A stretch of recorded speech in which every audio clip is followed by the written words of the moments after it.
พี่น้องกาฟิวหมอลำใจเกินร้อยหอบพวกมาไล่หอบดอกไม้ขันหาไปขอเขามาลาโทษพ่อบ่อยสิริไส้พี่น้องเกิดยังขึ้นน้องกาฟิวคือได้ไปขอขมาบ่อยสิริไส้เนื่องจากว่าเพิ่นมีการแสดงหมอลำเรียงกติกาเมียน้อยเนาะกติกาเมียน้อยนี่น้องกาฟิวถูกรับบทเป็นผู้ถูกกระทำถูกทำร้ายถูกตีแล้วก็เล่นบทโศกให้คือแม่ทั้งหลายอินน้ำอ่อนซ่อนน้ำตาลิตูนน้องกาฟิวว่าถึกทำลายว่าถึกตีจนว่าให้พี่น้อง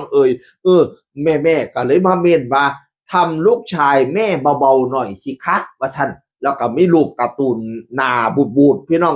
ทำลูกชายแม่เบาๆหน่อยสิคะว่าฉันว่านั่นนะผู้ใดมาตอบกับว่าซ้ำหัวหน้าบ่อยสิริใช่มาตอบหัวหน้าบ่อยมาตอบว่าจังสิล่ะซึ่งปกติการแสดงก็ต้องมีเทคนิคเฮ็ดให้เหมือนจริงสมจริงคุณแม่ถามกาฟิวแล้วใช่ไหมครับกาฟิวบอกใช่ไหมครับว่าซั่นว่าน่าบ่อยถามพี่น้องแล้วถามอีกบัดเนี่ยเดี๋ยวให้คนอื่นเล่นแทนนะครับผมเห็นคอมเมนต์แบบนี้เยอะมากแล้วก็มีแชทมาหลังบ้านซึ่งผมตรวจสอบแล้วการแสดงมันเป็นแบบนี้เฮาซ้อมกันมาเป็นเดือนมีแอคชั่นทำให้สมจริงโดยที่ไม่เก็บหรือกาฟิวบอกว่าเจ็บเหรอครับการรับบททรงบทปกติหมอลำเขาก็มีเทคนิคในการรับมือการแสดงออกให้สมจริงโดยที่ไม่ให้ใครเจ็บแต่ถ้าคุณแม่ห่วงลูกชายไม่เป็นไรผมแก้ปัญหาให้ครับหากมีการเปลี่ยนตัวคุณแม่ไม่ต้องสงสัยนะครับ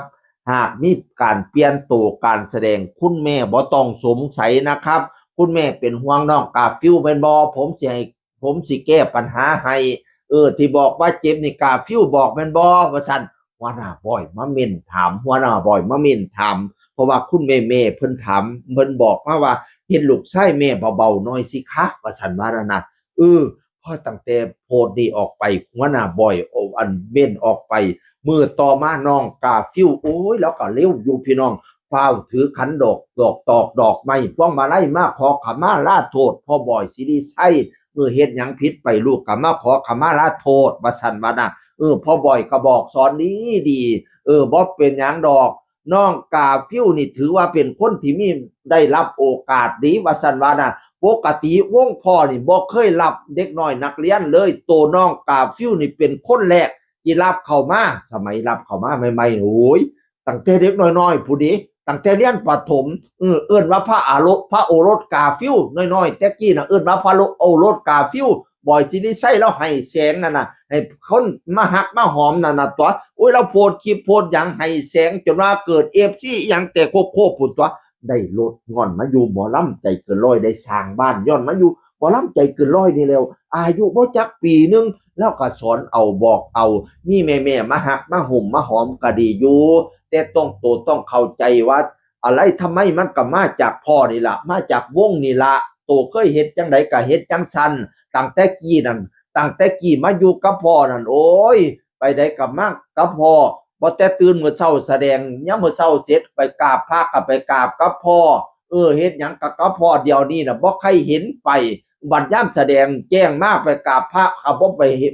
นไปกับพ่อสิให้พ่อเอิ้นตลอดก็บ่แม่นไหว้พระซุมื้อนี้ก็บ่ใครเห็นว่าซั่นว่านั่นอยากให้กาฟิวเปลี่ยนคือเก่ามาหาพ่อคือเก่า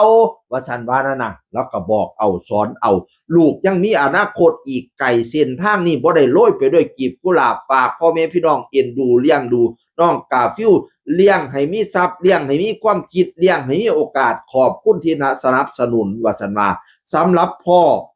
มีแต่สิ่งดีๆให้สิ่งไหนที่เคยทำเคยปฏิบัติอย่าปล่อยปละละเลยแนวใดเคยเหตุเคยทำอย่าปล่อย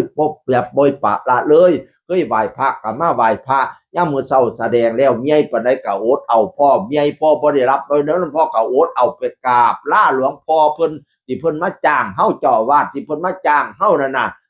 เอาไปกับพ่อบ่แม่นว่าให้พ่อส่วนเอาซุมื้อว่าซั่นว่าเคยเฮ็ดจังไดเฮ็ดจังซั่นว่าซั่นว่าหัวหน้าบ่อยว่าเด็กน้อยที่รับโอกาสมันมีบ่จักคนนี้บางคนเก่งกว่ากาฟิวแต่เขาบ่ได้รับโอกาสนี่น่ะตัวได้โอกาสดีๆจงรักษาไว้แม่ทั้งหลายก็จงเข้าใจอย่าคนนั้นนะอย่าเยอะเกินไปนะ น้องกำลังจะเกิดแต่คุณแม่มาคุมกำเนิดก่อนก็เลยไม่ได้เกิดจอยเนี่ยคุณแม่มาทำหมันรัดเนี่ยเห็นไหมหัวหน้าบอยซีรีส์ใส่ศูนย์แล้วนะถ้าเลี่ยงมากแล้วเห็นเปลี่ยนตัวนักแสดงคุณแม่อย่าสงสัยนะแต่ในที่สุดดราม่าก็สงบลงด้วยดีเพราะว่าพ่อผู้นี้มีแต่ผู้มีแต่ให้พี่น้องเอ๋ยนั่นละเราก็อยากสอนลูกสอนเต้าสอนแม่พร้อมเสียงอื่นคนก็เว้าสู่ฟังสวัสดีครับสวัสดีครับ